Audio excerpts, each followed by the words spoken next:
May I have your attention, please? I, Arunjay Kumar, welcome you all to my YouTube channel, EPC English Classes. Today, I am present before you all with the objective question of the poem and epitaph. ठीक है? In previous week, I taught you a poem and epitaph composed by Walter de la Mare. In previous week, I taught you the lesson. I provided summary, explanation, and short question answer of the poem. Okay. Today I am before you with objective questions, objective series के साथ an epitaph poem का आज मैं आप लोगों के सामने present हूं. ठीक है ना? याद है ना प्रीवियस वीक का क्लास? प्रीवियस वीक में मैंने आपको पढ़ाया था यही ना, an epitaph पोएम, और उसका समरी याद हो गया है? समरी याद कर चुके हो? उसका समरी याद कर लेना, बहुत इंपॉर्टेंट है. ठीक है ना, इस वर्ष के एग्जाम के लिए. और आज मैं आपके सामने ऑब्जेक्टिव क्वेश्चंस के साथ प्रेजेंट हूं, क्योंकि देखो बच्चों, ऑब्जेक्टिव क्वेश्चंस बहुत इंपॉर्टेंट है, बहुत जरूरी है. अगर ऑब्जेक्टिव क्वेश्चंस में स्कोर बेहतर कर लेते हैं हम लोग, ठीक है ना, ऑब्जेक्टिव में अगर स्कोर बेहतर कर लेते हो तो आपका स्कोरिंग जो होगा इंग्लिश में, that will be very fine, वो बहुत अच्छा होगा. ठीक है ना? तो आज मैं ऑब्जेक्टिव क्वेश्चंस के साथ प्रेजेंट हूं, तो चलता हूं ऑब्जेक्टिव क्वेश्चंस पर. ठीक है ना? तो एन epitaph का ऑब्जेक्टिव क्वेश्चंस है ना? मल्टीपल चॉइस क्वेश्चंस, 4 ऑप्शंस होंगे. ठीक है ना? राइट ऑप्शंस को आपको चूज करना होगा, मैं उसका आंसर भी आपको बता दूंगा. और शायद most of the objective questions you all will solve, है ना? इट्स माई होप, या मेरा उम्मीद है, ये मेरा विश्वास है, क्योंकि मैंने जो तरीका से पढ़ाया था. ठीक है ना? क्योंकि मैं तो कभी क्लास में तो ऑब्जेक्टिव क्वेश्चंस करवाते हैं, कभी करवाए हैं नहीं. जो पढ़ाते हैं, पढ़ाने के बाद खुद आप जो पॉइंट्स लिखवाते हैं, इंट्रोडक्शन लिखवाते हैं और चैप्टर पढ़ाते हैं, उससे आप ऑब्जेक्टिव क्वेश्चंस आप खुद डील कर लेते हो, करते हो ना.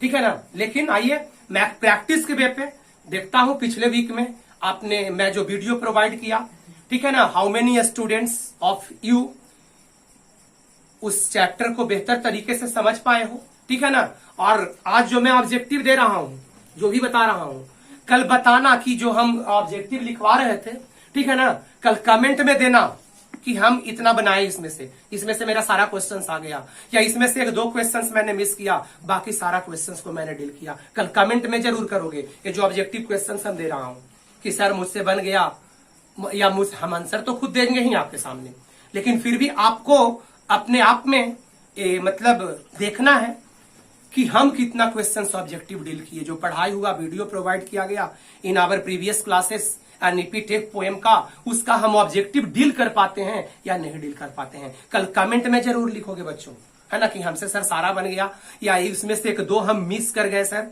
ठीक है ना? जरूर कमेंट में लिखना. तो चलते हैं ऑब्जेक्टिव क्वेश्चन पे. Question number 1, the poem, objective question है एन epitaph का. Question number 1, the poem an epitaph has been composed by. The poem an epitaph has been composed by. Option: John Donne, Walter de la Mare, Walt Whitman, none. Complete है ना आप लोग का? पूरी answer दे देंगे ना? क्या होगा आंसर?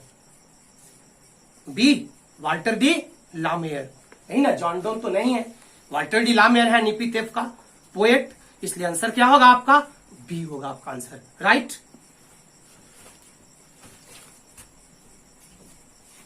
ठीक है ना? क्लियर है ना? ये तो बहुत आसान सा चीज है.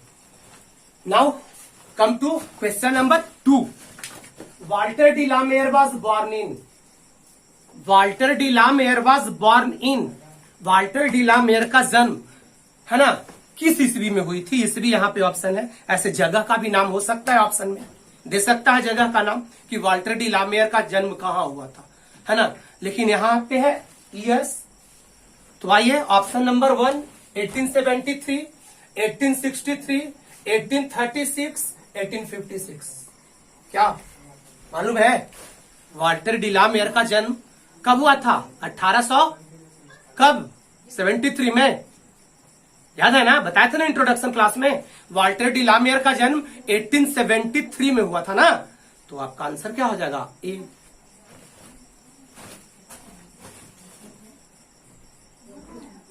राइट, कोई problem?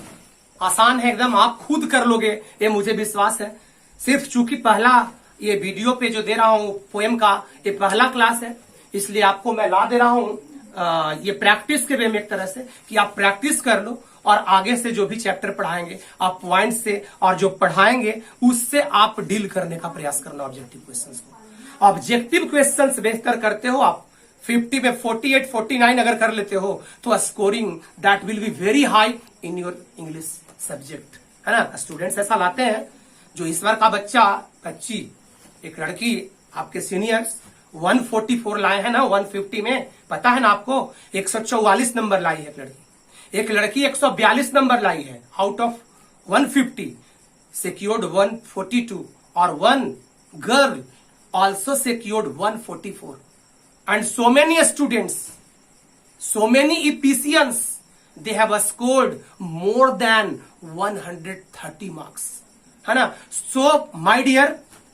I would like to suggest you all, है ना, try to score well, ठीक है ना, इन ऑब्जेक्टिव क्वेश्चंस। ऑब्जेक्टिव क्वेश्चंस में आप अच्छा स्कोर करने का प्रयास करोगे, then your result will be very fine, your scoring will be very high in English subject, and you will have good marks in English and your result will be very fine. Okay, now come to the question number 3. Walter de la Mare died in, Walter de la Mare died in, Walter D La Mare का मौत कब हुआ था? Option, come to the option, 1946, 1956, 1936, 1986। बोलो, याद है ना? कब? 1953 ना, 1956, यही ना है, 1956 में हुआ था वाल्टर डी ला मेयर का मौत। ठीक है, समझ में आया? 3 क्वेश्चन समझ में आया ना। वाल्टर डी ला मेयर का जन्म 1873 ईस्वी में हुआ था और मौत 1956 में हुई थी। पोएम एंड एपिथेट कंपोज किया गया था वाल्टर डी ला मेयर के द्वारा। राइट, ठीक है ना, समझ में आ रही है ना बात? कोई प्रॉब्लम है? प्रॉब्लम नहीं ना है? चलो नोट करो, उसके बाद आगे बढ़ते हैं।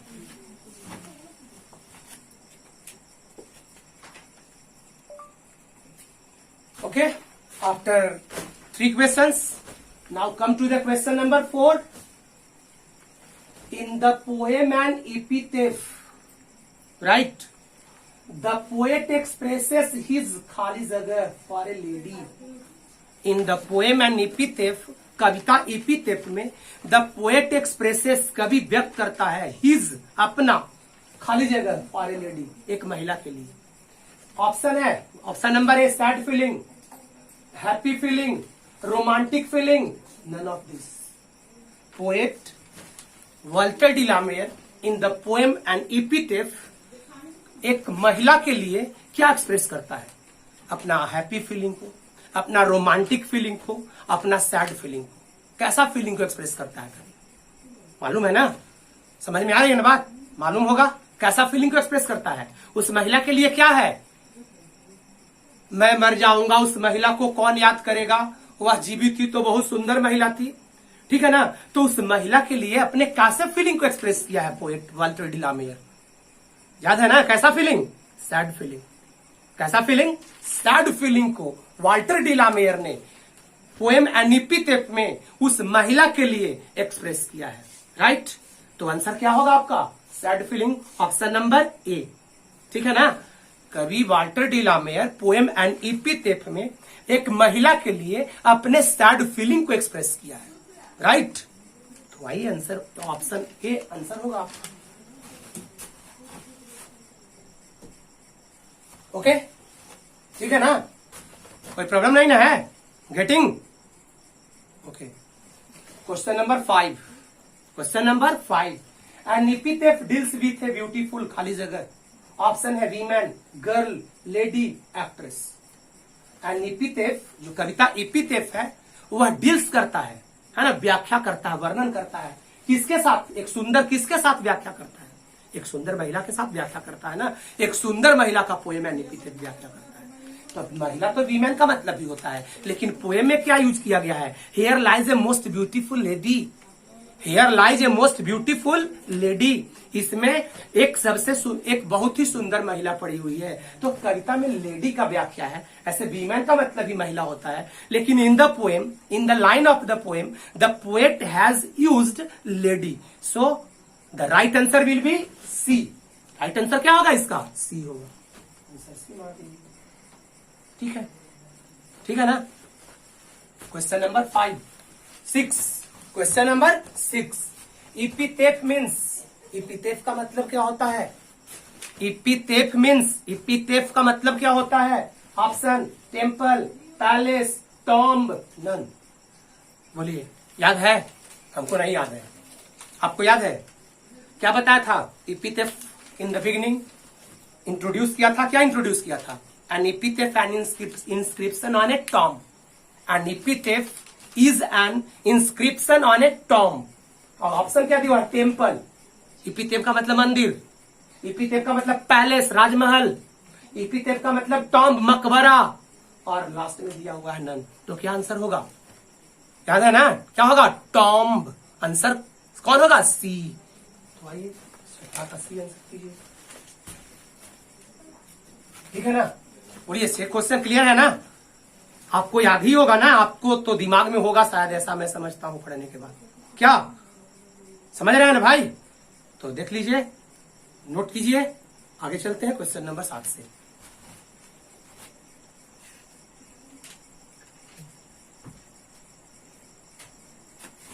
ठीक है, तो after 6 questions, now come to the question number 7। Question number 7, the lady belong to the, महिला कहां की रहने वाली थी, कहां से बिलोंग करती थी महिला? ऑप्शन है north country, west country, south country, और डी में नन है। North country, west country, south country, और डी में नन है। तो याद होगा ना, here lies a most beautiful lady, इसमें सबसे सुंदर महिला पड़ी हुई है। Light of a step and heart was she, है ना? Light of a step and heart was she. I think she was the most beautiful lady that ever was in the west country. कहां की महिला थी? महिला कहां से belong करती थी? पोएम में आ चुका है ना लाइन में, कहां से बिलोंग करती थी? The lady belong to the west country. तो वेस्ट कंट्री आपका ऑप्शन नंबर बी में है, तो आपका आंसर क्या हो गया? इसका भी हो गया ना बच्चों? क्या कोई दिक्कत है? नहीं ना? Now come to the question number 8। Walter D La Mare belongs to, खाली जगह century. Walter D La Mare belongs to खाली जगह सेंचुरी।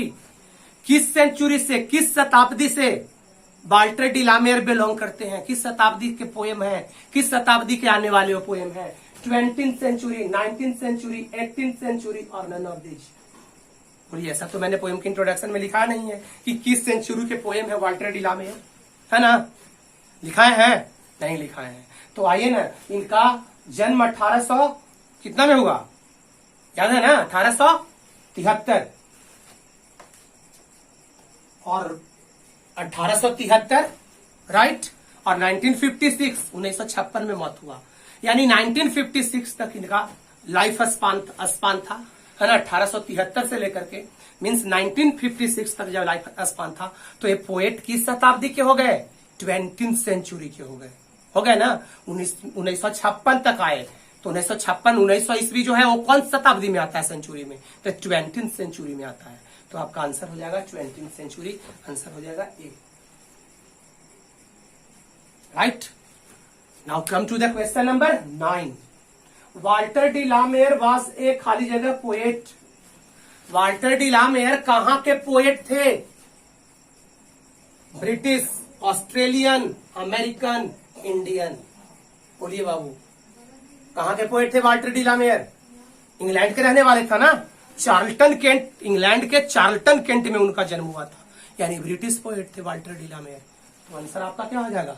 ए। होगा ना आंसर ना इसका ये हो गया 9 का। ठीक है, ये 9 क्वेश्चन में कोई प्रॉब्लम, कोई समस्या नहीं ना? हम तो लगता है कि आपको खुद से बन गया होगा सारा क्वेश्चन, है ना? एगो शायद 20th सेंचुरी में कुछ गड़बड़ हो सकता है आप लोगों से। इसके अलावा आई थिंक, है ना, you will solve all objective questions of the poem and epitaph, है ना? अगर मन से वीडियो को आपने देखा होगा, अगर मन से पढ़ा होगा, है ना, तो all questions of epitaph you will solve, है ना? It's my believe, it's my faith, it's my trust in you all. Right, note down. चलते हैं आगे के क्वेश्चन। ठीक है ना बच्चों? तो हम लोग 9 क्वेश्चंस देखे, 9 ऑब्जेक्टिव देखे हम लोग पोएम एंड एपिटेफ में। Now come to the question number 10। Walter de la Mare makes us aware of the खाली जगह of modern life. Walter de la Mare हम लोगों को आधुनिक जीवन के क्या चीज से सावधान किया है, क्या चीज से सचेत किया है, क्या चीज से अवगत करवाया है हम लोगों को इस कविता में। ठीक है, option number a human condition, in human condition, well condition, बोलिए याद है? समरी लिखवाया था ना, या पॉइंट्स में शायद लिखवाए होंगे ना। In this poem the poet makes us aware of the कौन condition? Human condition, in human condition या वेल कंडीशन? दिमाग में है क्या? In human condition of modern life. Walter de la Mare कविता एंड एपिटेफ में हम लोगों को आधुनिक जीवन के अमानवीय स्थिति से हम लोगों को क्या किया है? सचेत किया है, सावधान किया है, अवगत करवाया है। इसलिए आंसर क्या हो जाएगा बच्चों? क्वेश्चन 10 का ऑप्शन नंबर क्या होगा? बी, इन ह्यूमन कंडीशन, अमानवीय स्थिति से अवगत करवाया है हम लोगों को, है ना, वाल्टर डी लामेयर ने, है ना, आधुनिक जीवन के अमानवीय स्थिति से वाल्टर डी लामेयर ने हम लोगों को अवगत करवाया है इस कविता के माध्यम से। ठीक है ना? Write down. Next point, question number next. The poet thinks that खाली जगह is not everlasting. The poet thinks that, कभी सोचता है कि, क्या सोचता है कि खाली जगह इज नॉट एवरलास्टिंग, सब दिन चलने वाला चीज क्या नहीं होता है। इस कविता में कवि ने क्या एक्सप्लेन किया है? याद है ना? क्या? ब्यूटी, ब्यूटी सब दिन नहीं चलता है। क्रुएल्टी, ब्यूटी माने सुंदरता, क्रुएल्टी का मतलब, क्रुएल्टी समझते हो ना? क्रूरता। लव, प्यार, क्या डी में है? नन। क्या क्या चीज के बारे में कवि ने एक्सप्लेन किया है कि नॉट एवरलास्टिंग, सब दिन नहीं चलती है। क्या? Beauty, beauty vanishes, beauty passes, however rare rare it be, सुंदरता लुप्त हो जाती है, सुंदरता समाप्त हो जाती है ना? However rare rare it be, चाहे वह सुंदरता कितना भी दुर्लभ क्यों नहीं हो। तो क्या हो जाएगा आपका क्वेश्चन नंबर 11 का आंसर क्या हो जाएगा? ए, ऑप्शन नंबर ए, यानी कि ब्यूटी, यानी कि सुंदरता। ठीक है, now come to question number 12। देखो बच्चों ध्यान देना, ये तो बहुत छोटी कविता है, इसका तो प्रत्येक लाइन आई थिंक आपको याद होगा। इसका लाइन यही ना है जी, here lies a most beautiful lady. पहला line, here lies a most beautiful lady, सबको याद होगा। Light of a step and heart was she. दूसरा line, light of a step and heart was she. दूसरा line, I think she was the most beautiful lady. तीसरा line, that ever was in the west country. चौथा line, but beauty passes, beauty vanishes, however rare rare it B. अगला line, ठीक है, and when I crumble who will remember this most beautiful lady of the west country. मैं जहां तक सोचता हूं ये कविता आपको याद हो गया होगा। क्या?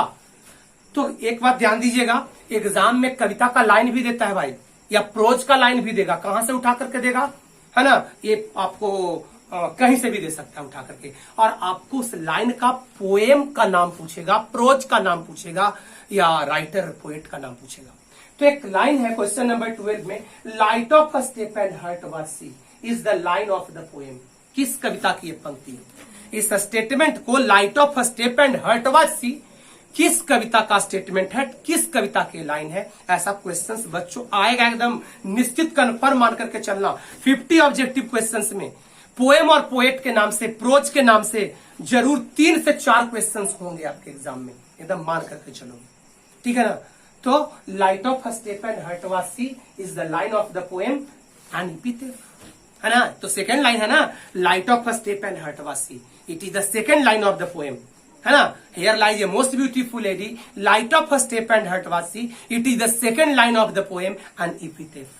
तो आपका आंसर क्या हो जाएगा भाई? ऑप्शन है song of my self, option है एन एपिथेफ, ऑप्शन है स्नेक, एक स्नेक कविता भी पढ़ना है आपको, ठीक है ना। सॉन्ग ऑफ माई सेल्फ दूसरा पोएम में पढ़ना है ना। और डी में दिया हुआ है नन, तो क्या होगा आंसर? एन एपिथेफ, यानी ऑप्शन नंबर बी होगा आपका आंसर, राइट। कोई समस्या, कोई प्रॉब्लम नहीं ना? बन रहा होगा आपसे, बन रहा है ना? ठीक है, तो चलते हैं आगे के क्वेश्चन पे, इसको नोट कीजिएगा।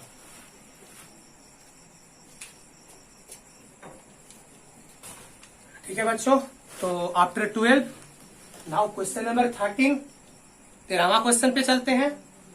Walter D La Mare knew a lady, Walter D La mayor एक महिला को जानते थे, हु इज, जो, आगे खाली जगह है, अब कहता है ऑप्शन में एलाइव, ऑप्शन में कहता है डेड, ऑप्शन में कहता है इमॉर्टल, और ऑप्शन में कहता है नन। बोलो क्या आंसर होगा? Walter D La Mare knew a lady, Walter D La mayor एक महिला को जानते हैं, वो महिला क्या है? जीवित है, मृत है, अमर है, या इसमें से कोई नहीं है? क्या है? डेड है ना। Walter D La Mare knew a lady who is dead, उस महिला को जानते हैं जो मर चुकी है, और मरने के बाद कहाँ है? कब्र में है, और उसके कब्र पर क्या बनाया गया है? एन एपिथेफ बनाया गया है, ठीक है ना। तो आंसर क्या हो जाएगा आपका 13 का? D, sorry question B, B होगा ना, तो बी में आंसर मारिए। ठीक है, नाउ 14 क्वेश्चन नंबर 14 पर चलते हैं। Walter D La Mare was born in the village, Walter D La Mare was born in the village, Walter D La Mare की जन्म गांव में हुई थी, इन केंट, केंट में किस गांव में वाल्टर डी ला मेयर का जन्म हुआ था? याद है ना, पॉइंट में दिए थे ना, चार्ल्टन, टार्ल्टन, लेक और नन। वाल्टर डी ला मेयर का जन्म केंट में, इंग्लैंड में जो केंट है उसमें किस गांव में हुआ था वाल्टर डी ला मेयर का जन्म? तो याद होगा ना, क्या? चार्ल्टन। कहां हुआ था? चार्ल्टन में हुआ था। तो क्या होगा आंसर? ए, ये होगा ना। तो ठीक, कोई प्रॉब्लम, कोई प्रॉब्लम नहीं है? आगे बढ़े ना। Now question number 15, Walter D La Mare is known for, Walter D La Mare जाने जाते हैं किस लिए? फॉर हिज सेंसिटिव कंसर्न्स, अपना सेंसिटिव कंसर्न्स रखने के लिए, विथ द वर्ल्ड ऑफ, किसके दुनिया से? खाली जगह है, and supernatural. Walter D La Mare किसके किसके दुनिया से सेंसिटिव कंसर्न्स रखने के लिए जाने जाते हैं? लिखा था ना पॉइंट में, Walter D La Mare is known for his sensitive concerns with the world of children and supernatural, इन्हें बताया था। तो सुपर नेचुरल तो ऑलरेडी दिया हुआ है।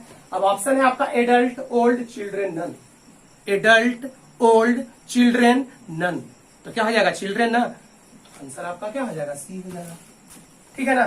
देख बच्चों, एक बात और ध्यान देना, इसमें यहां भी ऑब्जेक्टिव क्वेश्चन बना सकता है, यहां भी सुपर नेचुरल की जगह पर ऑब्जेक्टिव क्वेश्चन भी बना दे सकता है ना।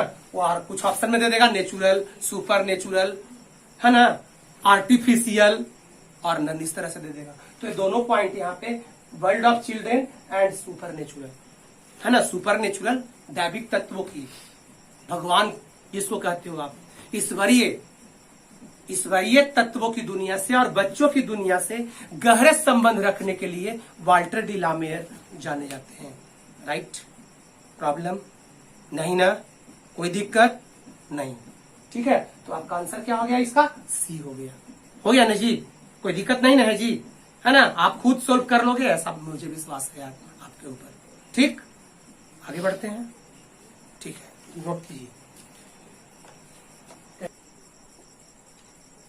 ठीक है बच्चों, तो question number 16, Walter D La Mare shows fresh interest in, खाली जगह थीम्स, वाल्टर डी ला मेयर दिखलाते हैं फ्रेश इंटरेस्ट, अपना फ्रेश रुचि को, इन खाली जगह थीम्स, कैसा थीम्स में फ्रेश इंटरेस्ट रखने के लिए वाल्टर डिलामेयर इस कविता में, जो कविता का इंट्रोडक्शन दिया था पोएट का, उसमें कैसा थीम्स में विश्वास रखने के लिए हम लोगों को बतलाते हैं। कौची में? ओल्ड थीम्स में। ही सोज ही जीनियस, वह अपना जीनियस बुद्धिमत्ता का परिचय देते हैं, है ना, कि हम लोग ओल्ड थीम्स में विश्वास करें, है ना, और आधुनिक जीवन के अमानवीय स्थिति से हम लोगों को सावधान किए, है ना। तो आंसर क्या हो जाएगा? ओल्ड थीम्स में विश्वास रखने के लिए वाल्टर डिलामेयर, है ना, अपना फ्रेश इंटरेस्ट को शो करते हैं। ठीक है, तो आंसर हो जाएगा आपका बी। ओके, कोई प्रॉब्लम नहीं ना। Question number 17, in the poem an epitaph, कविता इपिथेफ में Walter de la Mare teaches us the philosophy of, कविता एन इपिथेफ में वाल्टर डिलामेयर हम लोगों को क्या चीज का सिद्धांत पढ़ाते हैं? मॉर्टेलिटी का, मरणशीलता का, इमॉर्टेलिटी का, अमरणशीलता का, ठीक है ना, अमरता का, और ब्यूटी का, सुंदरता का, और डी ऑप्शन में है none. Walter de la Mare teaches us the philosophy of immortality, अमरता की पाठ पढ़ाते हैं हम लोग, है ना। ब्यूटी मर जाता है ना, ब्यूटी समाप्त हो जाता है ना, लेकिन वर्क्स ऑफ ब्यूटी ऑफ डिड्स, कार्यों की सुंदरता जो होती है दैट इज परमानेंट, मतलब इमॉर्टल होता है कार्यों की सुंदरता। कार्यों की सुंदरता अमर होता है, कार्यों की सुंदरता परमानेंट होती है। ठीक है ना, यही हो गया आंसर आपका B. Question number 18, here lies a most beautiful lady is from the poem here lies a most beautiful lady. इसमें एक बहुत ही सुंदर महिला पड़ी हुई है, आराम कर रही है। इज फ्रॉम द पोएम, किस कविता से लिया गया है? तो here lies a most beautiful lady. एकदम लेडी का व्याख्या दोस्त, सुंदरता का व्याख्या कहीं भी आ जाए आपको, कविता की, पोएम का कोई भी लाइन में, आपके सिलेबस में कोई भी ऐसी कविता नहीं है ना, जिसमें लेडी की व्याख्या है। एक पहला कविता में मिलेगा sweetest love I do not गो में, है ना, लेकिन लेडी नहीं लिखा गया है उसमें, समझ गए। प्रेमिका को संबोधित करते हुए उसमें भी sweetest love I do not गो में द पोएम जॉन डोन, है ना, एड्रेस्ड हिज बिलवेड, ठीक है ना, अपना प्रेमिका को संबोधित करते हुए उस कविता का लिखा है, लेकिन सुंदरता का व्याख्या, लेडी का व्याख्या उस कविता में नहीं आई है। सुंदरता की व्याख्या और लेडी की व्याख्या जो आया है वो एन इपिथेफ कविता में आया है। तो लेडी और ब्यूटी की व्याख्या जहां भी मिल जाए तो आप उसको बोलोगे ये एन इपिथेफ पोएम का दिया गया है, ये लाइन एन इपिथेफ पोएम से, तो ये लाइन आपका एन इपिथेफ पोएम से है ना, एन इपिथेफ आंसर हो जाएगा। ठीक है, कोई प्रॉब्लम? कोई प्रॉब्लम नहीं ना, कोई दिक्कत नहीं ना है। ठीक है, 2 मोर क्वेश्चंस और देख लो, 2 more questions.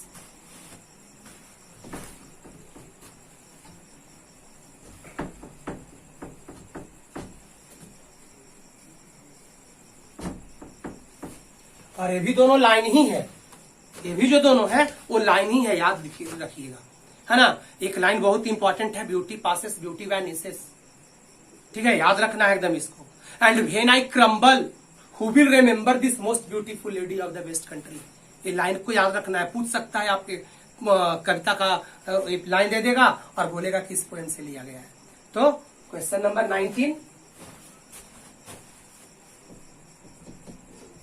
Hair lies a most beauty passes beauty वैनिसेस,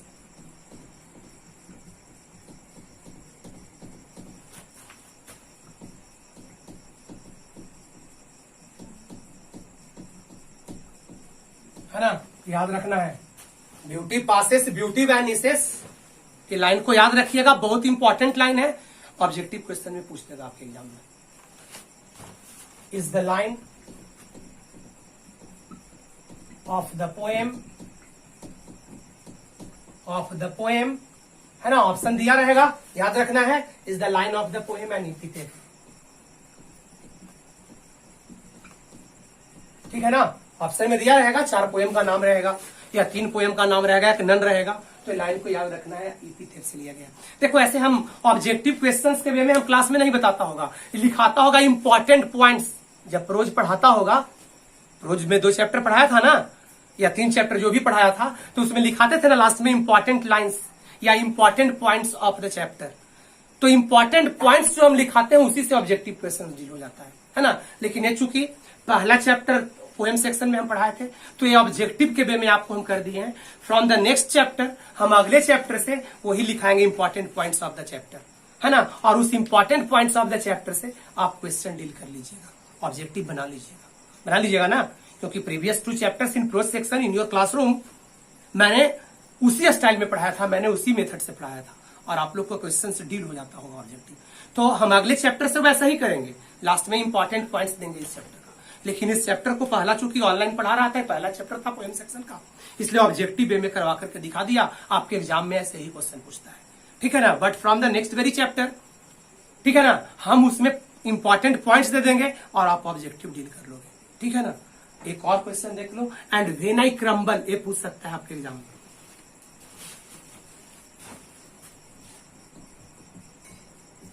and when I crumble,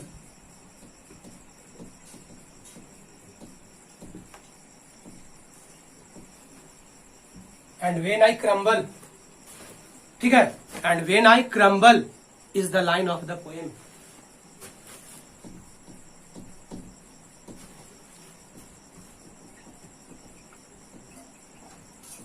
is the line of the poem, खाली जगह, ऑप्शन दिया रहेगा आपके एग्जाम में, 4 ऑप्शन दे देगा। Song of myself, sweetest love, I do not go, snake, an epitaph, है ना। तो आप कर लोगे ना, एन एपिथेफ का लाइन है।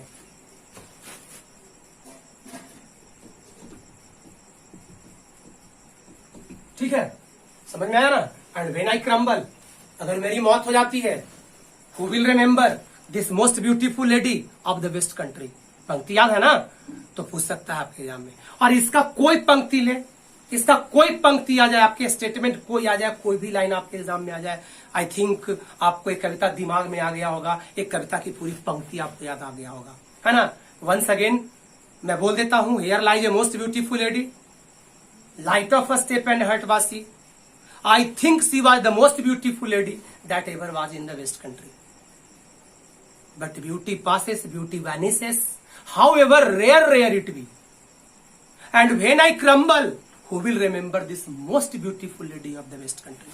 यही ना कविता का लाइन था, है ना। तो कविता का लाइन आपको दिमाग में रहेगा, है ना। ये कविता छोटी सी थी, आपको दिमाग में आ गया होगा, बैठ गया होगा। आपका कहीं से भी ये पंक्ति इस कविता का पूछ देगा स्टेटमेंट, तो आप इसके राइटर का या चैप्टर का नाम लिख देंगे ना, क्या लिख दोगे ना। समझ में आ रही है ना बात। तो ये था कुछ ऑब्जेक्टिव क्वेश्चंस, इसी तरह से आपके एग्जाम में आएंगे और आप डील करने का प्रयास करेंगे दोस्तों। क्या फ्रेंड्स, कर लोगे ना, कोई प्रॉब्लम नहीं ना होगी, ठीक है ना। तो ठीक है, तो ये था ये आज की वीडियो में। आज हम एपिथेफ चैप्टर को क्लोज करते हैं। ऐसे तो हम पिछले ही क्लास में बोल दिए थे, पिछले ही प्रीवियस वीक में बोल दिया था कि इस चैप्टर को क्लोज कर दिया, लेकिन नहीं, देखा कि ऑब्जेक्टिव क्वेश्चन बता देता हूं और आगे के चैप्टर से आपको important points of the chapter हम लिखवाएंगे। हम जो भी चैप्टर पढ़ाएंगे उसका इंपॉर्टेंट पॉइंट्स लिखवाएंगे, ठीक है ना। तो आगे के नेक्स्ट वीडियो में हम आपको वंस मोर पोएम लेकर के आएंगे। हम आगे के वीडियो में भी, अगला वीडियो में एक और पोएम ही लेकर के आएंगे, ठीक है ना। उसके बाद फिर हम आगे जो भी होगा ग्रामर वगैरह जो भी करेंगे, लेकिन इसके बाद का वीडियो में आएगा, है ना, क्या आएगा, तो पोएम आएगा। जो भी पोएम आएगा लेकर के हम आएंगे, ठीक है ना। तो आज का यही वीडियो था, ठीक है ना। तो माय डियर फ्रेंड्स, अच्छा से पढ़ाई करो, मन लगा करके पढ़ो, ठीक है ना। अच्छा से वीडियो देखो, जो खास करके लिटरेचर पढ़ाते हैं उसका वीडियो को बेहतर तरीके से देखो। समरी तो याद ही करो, एक्सप्लेन करने के लिए, शॉर्ट क्वेश्चन आंसर करने के लिए तो जानो ही, लेकिन ध्यान से पढ़ो, वीडियो को ध्यान से देखो, ताकि आपका मिस ना करे objective questions in the examinations में आप ऑब्जेक्टिव क्वेश्चंस को मिस नहीं करो, राइट, गेटिंग।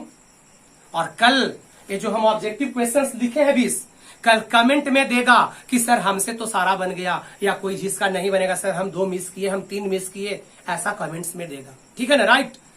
तो नेक्स्ट वीडियो में हम मिलते हैं फिर, ठीक है ना। Bye, see you today, that's